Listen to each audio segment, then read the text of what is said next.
नमस्कार स्टूडेंट्स, आज अपने करने जा रहे हैं कोर डेटा का लेक्चर नंबर 54 यानी 54वां जो लेक्चर अपने उसको आज करेंगे। अपना जो लेक्चर है आज का वो है लार्वल डेवलपमेंट ऑफ हर्डमानिया।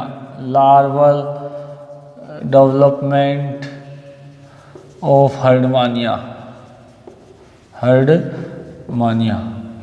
यानी हर्डमानिया का जो लार्वा का जो डेवलपमेंट है उसके बारे में अपने देखेंगे। देखिएगा स्टूडेंट, इससे पहले जो प्रीवियस लेक्चर जो अपना था उसके अंदर अपने डिस्कस किया था कि जो हर्डमानिया जो होता है उसके अंदर टैडपोल लार्वा पाया जाता है। टैडपोल लार्वा पाया जाता है। टैडपोल लार्वा जो कि अंडे के अंदर निकलता है, क्योंकि इसका जो परिवर्तन है हमने बात की थी कि जो हर्डमानिया इसके अंदर जो निषेचन है वो बाह्य निषेचन होता है और पर निषेचन होता है। उसके अलावा इसके अंदर डेवलपमेंट है वो इनडायरेक्ट होता है यानी अप्रत्यक्ष होता है, क्योंकि इसके अंदर जो लार्वा होता है वो क्या होता है, टैडपोल लार्वा पाया जाता है। टैडपोल लार्वा जो उसके अंदर फिर मेटामॉर्फोसिस होता है और मेटामॉर्फोसिस जो है वो कौन सा होता है, प्रोग्रेसिव की बजाय कौन सा होता है, यहाँ रिट्रोग्रेसिव होता है। रिट्रोग्रेसिव मेटामॉर्फोसिस होता है।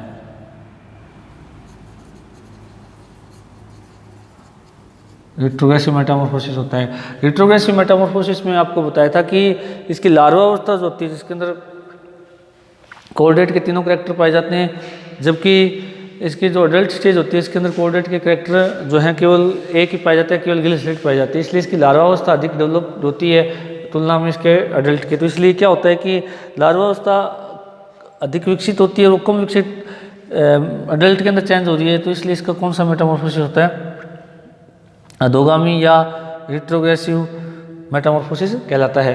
अब यदि हम बात करें कि ये जो लार्वा होता है इसके हम स्ट्रक्चर की यदि बात करें कि स्ट्रक्चर किस प्रकार से होती है, तो इसका जो लार्वा होता है लगभग बहुत छोटा होता है और पारदर्शी होता है, लगभग 1.2 mm लंबा होता है और गतिशील होता है, क्योंकि इसके अंदर पूंछ पाई जाती है।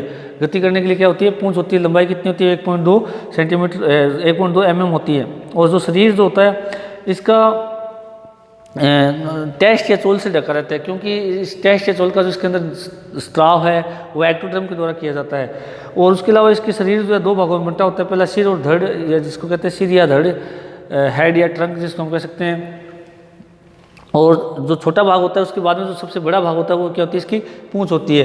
तो अपने इसके स्ट्रक्चर के बारे में बात करेंगे पहले कि स्ट्रक्चर किस प्रकार के इसके अंदर पाई जाती है।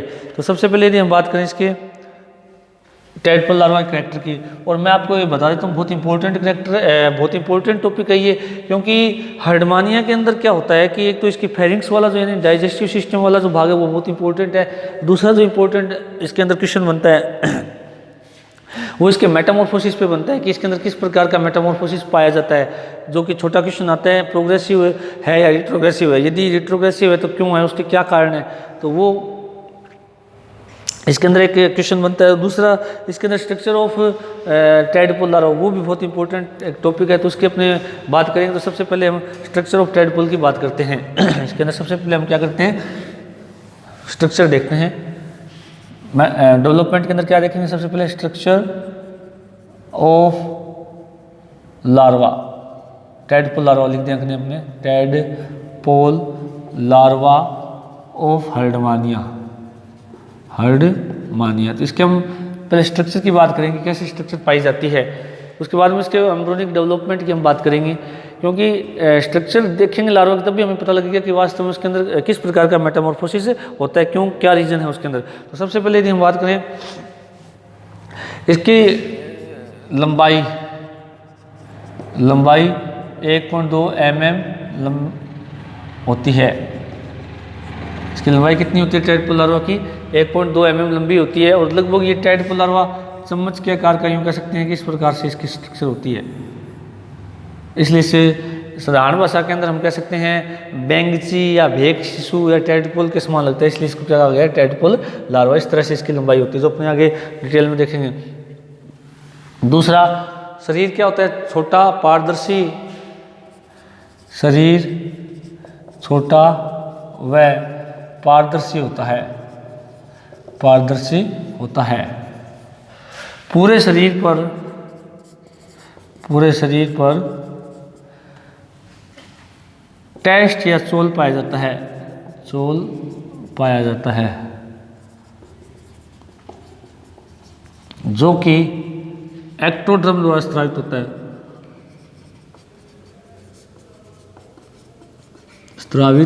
होता है। एक्टोडर्म आप जानती हैं क्या होता है? एम्ब्रियोनिक डेवलपमेंट में बनने वाली जो ब्लास्टोमेर सेल्स है उसकी सबसे बाहर की जो लेयर होती है गैस्ट्रल अवस्था दौरान वो क्या कहलाती है? एक्टोडर्म कहलाती है। तो एक्टोडर्म द्वारा इसका किसका निर्माण होता है? टेस्ट या चोल का, जो कि क्या होता है? पारदर्शी होता है। और अपने बात की भी थी कि जो इसका शिशु अवस्था होती है उसके अंदर पारदर्शी टेस्ट या चोल पाया जाता है, जिसके कारण इसके गुलाबी रंग के चकत्ते दिखाई देते हैं, जो कि एम्पुला के अंदर भरा हुआ रक्त होता है एक्चुअल में। और इसका टेस्ट या चोल जो इसकी बाह्य सुरक्षात्मक लेयर होती है जो कि ट्यूनिसिन की बनी होती है, और ट्यूनिसिन आपको बताया था पॉलीसेकेराइड होता है जो सेलुलोज की तरह होता है। उसके बाद में इसके अंदर हम बात करें कि शरीर जो है, सिर कह सकते हैं, जिसको हम धड़ भी कहते हैं कि बात है, धड़ व पूंछ में बंटा होता है। ये इसका क्या है? शरीर की विशेषता है। दो ही भागों में बंटा होता है। इस तरह से अगर हम बनाएं स्ट्रक्चर इसकी, ये भाग जो है ये कौन सा होता है? हेड। और ये बड़ा भाग क्या होता है इसका? टेल मूवमेंट के लिए जिम्मेदार होती है। सिर भाग के अंदर या धड़ भाग के अंदर क्या होता है? इसको हम ट्रंक कह सकते हैं की बात है, इसको हम क्या कह सकते हैं? ट्रंक या धड़।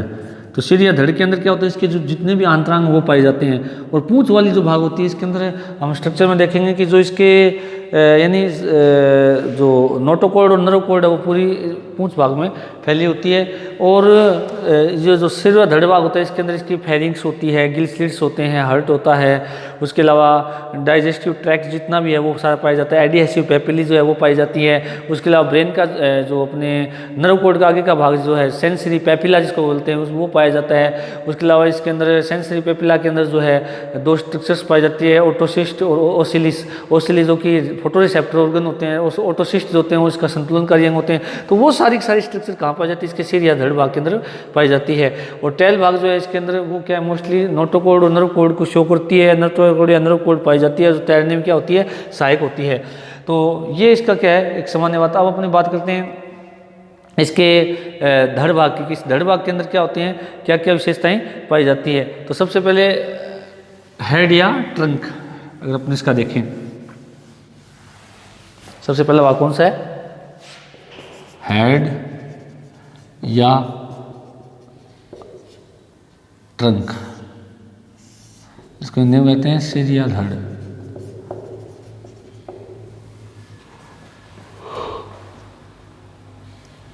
हेड या ट्रंक की हम बात करें तो ये लगभग कितना mm लंबा होता है? 0.3 mm लंबा और बेलनाकार भाग होता है। ये 0.3 mm लंबा व बेलनाकार भाग होता है। यानी कुल जो बॉडी है इसकी वो कितनी है? 1.2 mm लंबी, उसमें 0.3 mm भाग कौन सा है? इसका सिर या धड़ होता है। जबकि जो बड़ा भाग होता है इसका 0.9 mm लंबा, वो कौन सा होता है? इसका पूंछ वाला भाग होता है। इसका मैंने बताया था स्टार्टिंग में, पूंछ भाग क्या होता है? इसका बड़ा होता है। उसके अलावा हम बात करें इसके अगर सिर पर 3 आसंजक पेपिली पाई जाती है। क्या पाई जाती है? 3 आसंजक पेपिली, एडिहेसिव पेपिली पाई जाती है। इसके अग्र सिरे पर 3 आसंजक पेपिली क्या होती है मैं आपको बताता हूँ। पेपिली पाई जाती है। क्या पाई जाती है? पेपिली पाई जाती है। पेपिली पाई जाती है जिसकी स्थिति क्या होती है कि 2 पृष्ठ पार्श्व पर और एक अधर मध्य स्थिति पर, जिसमें से 2 पृष्ठ पार्श्व व एक मध्य अधर सतह पर पाई जाती है। यानी इसमें से क्या होता है? एक डोर्सोलैटरल होती है और एक क्या होती है? मिड वेंट्रल होती है। डोर्सोलैटरल और एक क्या होती है? Mid ventral. अब एडिहेसिव पेपिली जिसको हम कहा जाता है, इंग्लिश में क्या कहा जाता है? एडिहेसिव पेपिली। एडिहेसिव पेपिली जो होती है ये क्या होती है कि जब लार्वा अंडे में से निकलता है बाहर, तो ये क्या है? उस समय भू ऋणात्मक और प्रकाश धनात्मक होता है। क्या होता है? भू ऋणात्मक और प्रकाश धनात्मक होता है। यानी कि अंडे से बाहर निकलते ही ये जल के अंदर उस स्थान की ओर गति करता है जिधर इसको प्रकाश दिखाई देता है, या प्रकाश की ओर गति करता है, अपनी ये कह सकते हैं। परंतु कुछ समय पश्चात, अच्छा उस समय ये भोजन भी नहीं ले रहा होता है, परंतु कुछ समय पश्चात क्या होता है कि लगभग ये कह सकते हैं कि 3 से 4 घंटे बाद में ये क्या करता है, लार्वा जो होता है ये भूधनात्मक और प्रकाश ऋणात्मक हो जाता है। और भूधनात्मक और प्रकाश ऋणात्मक का मतलब ये होता है कि ये किसी भी सतह से जाकर के चिपक जाता है, पर जो जलीय स्रोत है उसके पैंदे में जाकर के किसी चट्टान से या किसी भी ऐसा ठोस स्रोत जिससे जाकर के ये चिपक जाता है। तो चिपकने के लिए जो इसको आवश्यक जो ऑर्गन होता है इसका, वो कौन सा होता है? आसंजक पेपिली, एडियासिव पेपिली होती है।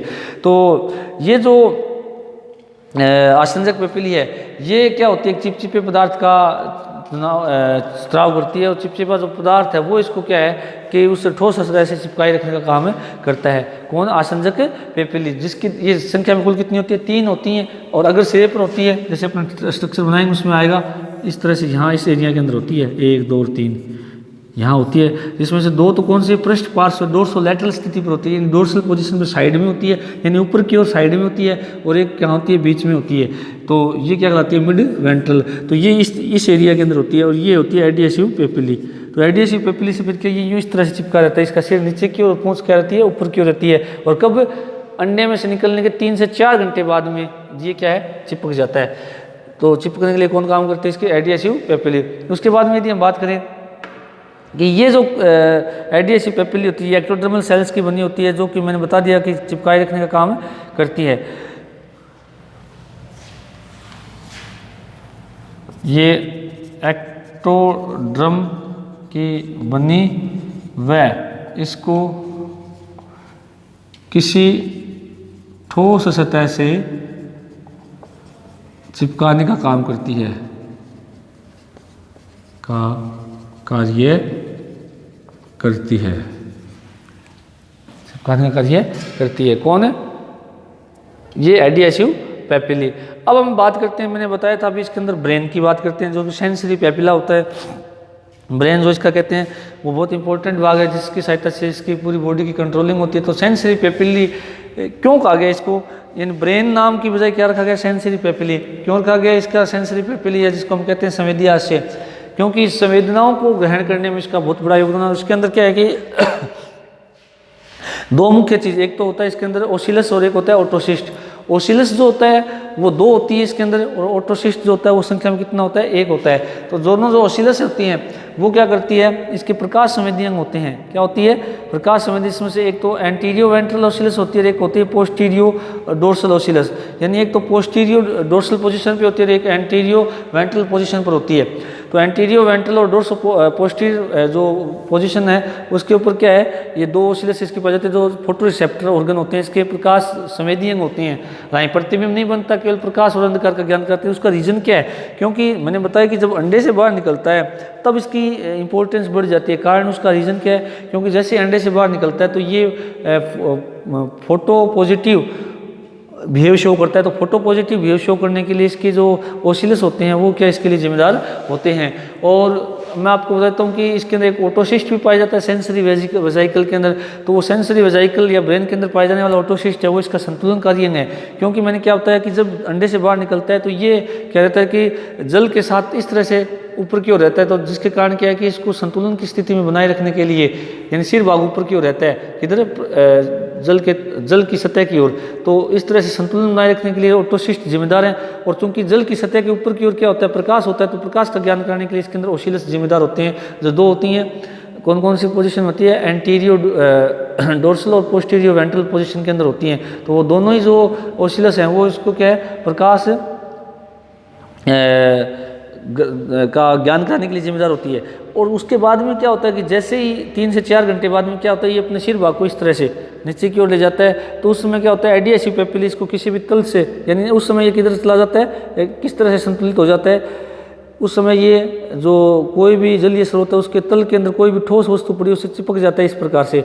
तो उस समय ये भू धनात्मक और प्रकाश ऋणात्मक होता है, उस समय इसके अंदर सेंसरी जो वेजाइकल्स है उसके जो ओसिलस है उनका कोई योगदान नहीं होता है और एडियासिव पेप्लिसिस चिपका रहता है और साथ में ओटोसिस्ट है उसको इस तरह से संतुलन की स्थिति के अंदर रखते हैं। तो ओटोसिस्ट और ओसिलस दोनों का बहुत इंपॉर्टेंस है इसका संतुलन बनाए रखने के लिए और साथ में इसको प्रकाश का ज्ञान जाने के लिए। और इन दोनों से जो बनी हुई संरचना है वो क्या कहलाती है, इसकी सेंसरी वेजाइकल या इसका ब्रेन कहलाता है। उसके बाद में अगर बात करें सेंसरी वेजाइकल कौन सी स्थिति में स्थित होता है, इसके पृष्ठ भाग में स्थित होता है, शरीर के पृष्ठ भाग में एक खोखला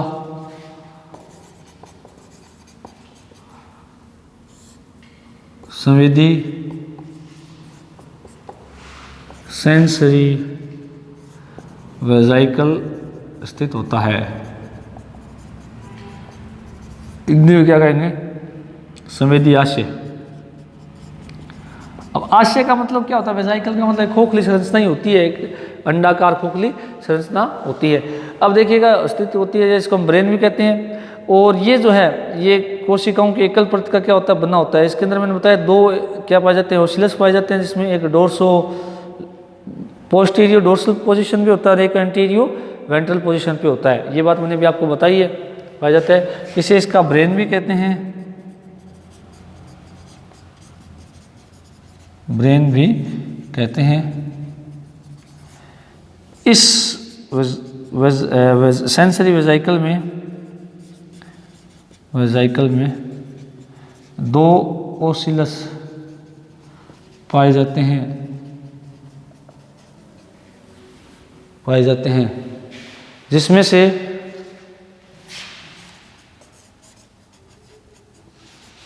एक एंटीरियो वेंट्रल और दूसरा कौन सा, पोस्टीरियर डोर्सल पोजीशन पे होता है। दूसरा पोस्टीरियर डोर्सल पोजीशन पर होता है। ये इसका क्या है, सेंसरी वेजाइकल की जो दोनों ओसिलस है उनकी क्या स्थिति है। एक तो ओसिलस संख्या में कितने होते हैं, दो होते हैं, एक एंटीरियो वेंट्रल और दूसरा कौन सा होता है, पोस्टीरियो डोर्सल पोजीशन पे होता है। तो ये दोनों ओसिलस जो है वो क्या, इसके फोटो रिसेप्टर ऑर्गन होते हैं जो कि इसके क्या होते हैं, संवेदी अंग होते हैं। उसके अलावा इसके अंदर जो होते हैं एक ओटोसिस्ट या ओटोलिथ पाया जाता है जो कि क्या काम करता है, संतुलन का काम करता है।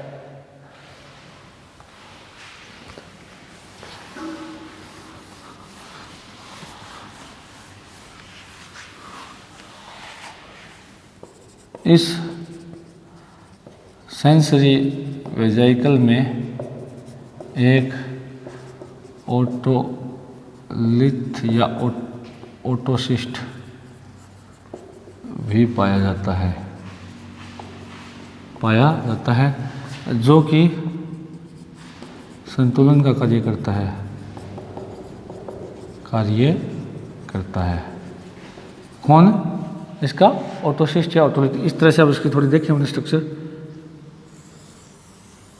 इस जगह होता है ये सेंसरी वेजाइकल्स यहाँ होता है। उसके यहाँ से फिर क्या निकलती है, नर्व कोड निकलती है। तो यहाँ पर इस जगह इस पोजीशन में और इस पोजीशन में दो तो क्या हो गए, ये ओसिलस हो गए और यहाँ पर ये क्या पाया जाता है, इसका एक इस एरिया के अंदर क्या पाया जाता है, एक ओटोलिथ या ओटोसिस्ट पाया जाता है जो संतुलनकारी अंग होता है। तो कहने का मतलब दो तो ये क्या हो गया, ओसिलस हो गया और एक क्या हो गया, ये ओटोलिथ या ओटोसिस्ट होता है। और ये इसका क्या ब्रेन कह दो चाहे इसको सेंसरी वेजाइकल कह दो, जिससे क्या निकलते हैं पीछे की ओर नर्व कोड निकलती है। उसके अलावा यदि हम बात करें तो जो सेंसरी वेजाइकल होता है उसके सामने की ओर नर्व सेल से बना एक जो है सेरिब्रल कोन भी क्या होता है, पाया जाता है। और जो सेरिब्रल कोन होता है ये जो होता है इसके यूँ कह सकते हैं कि तंत्रिकाओं का बना हुआ क्या होता है कि ठोस पुंज होता है और ये आगे जाकर के किससे जुड़ा रहता है, नर्व कोड से जुड़ा रहता है। यानी ये कह सकते हैं कि सेरिब्रल जो कोन होता है इससे क्या निकलता है, आगे की ओर नर्व कोड निकलता है जो कि पीछे पूंछ तक फैला रहता है। उसके अलावा इसकी जो माउथ होता है इसका अपने यूँ कह सकते हैं कि पोजीशन जो होती है वो एंटीरियर डोर्सल पोजीशन में मुख्य इसका पाया जाता है। कौन सी पोजीशन में होता है? एंटीरियर डोर्सल पोजीशन में, और जिसके अंदर एक रूडिमेंट्री एलिमेंट्री कैनाल पाई जाती है। रूडिमेंट्री एलिमेंट्री कैनाल का मतलब ये होता है कि अभी इसकी हार्नाल जो है प्रारंभिक अवस्था में इतनी अधिक विकसित नहीं होती है, तो वो हार्नाल भी इसके अंदर पाई जाती है। कौन सी अवस्था में? इस लार्वा अवस्था के अंदर। तो रूडिमेंट्री कैनाल इसके अंदर, एलिमेंट्री कैनाल भी इसके अंदर पाई जाती है। उसके अलावा इसके अंदर जो है एक ब्रेंकियल साइफन पाया जाता है, और एक जो थैलीनुमा क्या है फेरिंक्स भी पाई जाती है। और फेरिंक्स आगे छोटी सी एक किस्म में खुलती है ओइसोफेगस, और ओइसोफेगस किस में खुलती है? आगे स्टमक में, और स्टमक किस में खुलती है? आगे इंटेस्टाइन में, और इंटेस्टाइन आगे किस में खुलती है? एनस में, और एनस जो है वो एट्रियम में खुलता है। उसके अलावा इसकी जो फेरिंक्स होती है वो भी क्या होती है? एकदम विकसित होती है, जिसके अंदर एंडोस्टाइल भी पाई जाती है। उसके अलावा स्टार्टिंग के इसके अंदर जो गिल स्लिट्स है उनकी संख्या कितनी होती है? एक जोड़ी होती है। उसके बाद में इसमें क्या धीरे धीरे 6 गिल स्लिट्स बन जाते हैं, और गिल स्लिट्स जो हैं वो आगे की ओर जो है एट्रियल कैविटी में खुलते हैं, और एट्रियल कैविटी जो है एट्रियल अपर्चर द्वारा क्या खुलती है? बाहर खुलती है। उसके अलावा इसके अंदर जो है हार्ट जो है वो पेरिकार्डियम में स्थित रहता है। उसके अलावा इसके अंदर मेसेनकाइम सेल्स पाई जाती है। मेसेनकाइम सेल्स जो है इसके अंदर हार्ट के क्या है नीचे की ओर या साइड में पाई जाती है, जिसके पीछे की ओर क्या टेल स्थित रहती है। तो इसका मतलब ये हुआ कि इसका जो टैडपोल लार्वा होता है, इस टैडपोल लार्वा के अंदर जो एक वयस्क के लगभग जो सभी अंग हैं, ऑर्गन्स हैं, वो इसके अंदर क्या होते हैं? स्थित होते हैं। तो ये क्या है? इसका कौन सा लार्वा है? Tadpole larva. तो नेक्स्ट अपने इसकी बात करें कैरेक्टर की। सेंसरी वेजाइकल से आगे की ओर सेरिब्रल कोन पाया जाता है। कोन पाया जाता है जो कि तंत्रिकाओं का एक पुंज होता है, का पुंज होता है। इससे पीछे की ओर नर्व कोड निकलता है, नर्व कोड निकलता है, और नर्व कोड पूंछ के अंतिम सिरे तक फैला होता है, जो कि टैल के अंतिम सिरे तक फैला होता है,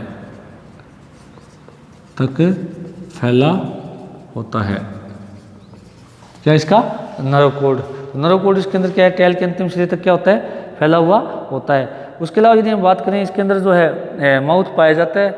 क्या पाया जाता है? इसके अंदर माउथ पाया जाता है, और माउथ जो होता है वो आपको बता दिया कि अग्र पृष्ठ स्थिति पर क्या पाया जाता है। माउथ कहाँ पाया जाता है? इसके अंदर अग्र पृष्ठ स्थिति पर पाया जाता है।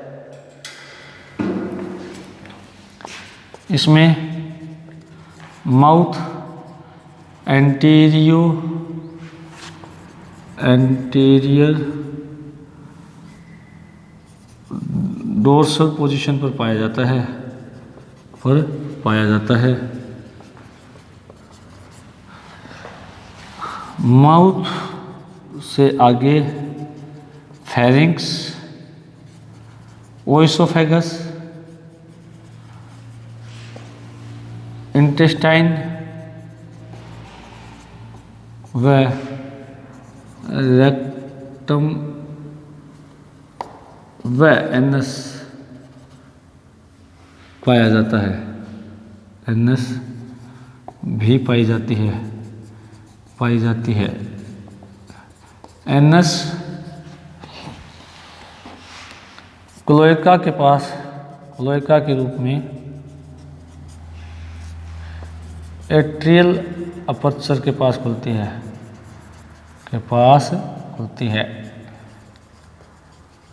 एट्रियल अपर्चर के पास क्या खुलती है। तो ये इसके क्या डाइजेस्टिव सिस्टम है की बात है। डाइजेस्टिव सिस्टम की बात करें, इसकी फेरिंक्स में गिल स्लिट्स पाए जाते हैं, जो पहले एक जोड़ी होते हैं, उसके पश्चात संख्या धीरे धीरे बढ़ती जाती है। उसके पश्चात संख्या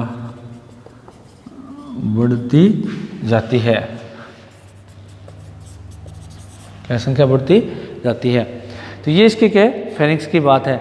उसके अलावा फेनिक्स जो होती है उसके अंदर क्या होते हैं एंडोस्टाइल भी पाई जाती है और जो पेरिकार्डियम है वो भी क्या इसके अंदर स्थित रहता है। तो ये इसकी क्या है किसकी विशेषता है इसके सिर या धड़ की विशेषता है। अब बात करते हैं इसके पूंछ की। तो सिर या धड़ के अंदर जितने भी विसरल ऑर्गन्स हैं वो लगभग इसके अंदर प्रेजेंट होते हैं। और मेन जो है माउथ जो हम बात करें इसके तो माउथ आगे जाकर के किसके अंदर चेंज हो जाता है। जब हम इसका एम्ब्रियोनिक डेवलपमेंट जब देखेंगे तो हम देखेंगे इसके अंदर जो माउथ होता है वो माउथ आगे जाकर के किसके अंदर चेंज हो जाएगा इसके जो ब्रैंकियल साइफन जो हमने पढ़ा था। तो ब्रैंकियल साइफन और ब्रैंकियल अपर्चर का निर्माण कौन सी जगह हो जाता है माउथ वाली जगह होता है। और एट्रियल अपर्चर जो आगे जाकर के एट्रियल साइफन से होती है एट्रियल अपर्चर के रूप में क्या खुलता है बाहर खुलता है। अब नेक्स्ट भाग जो इसका वो क्या है टेल।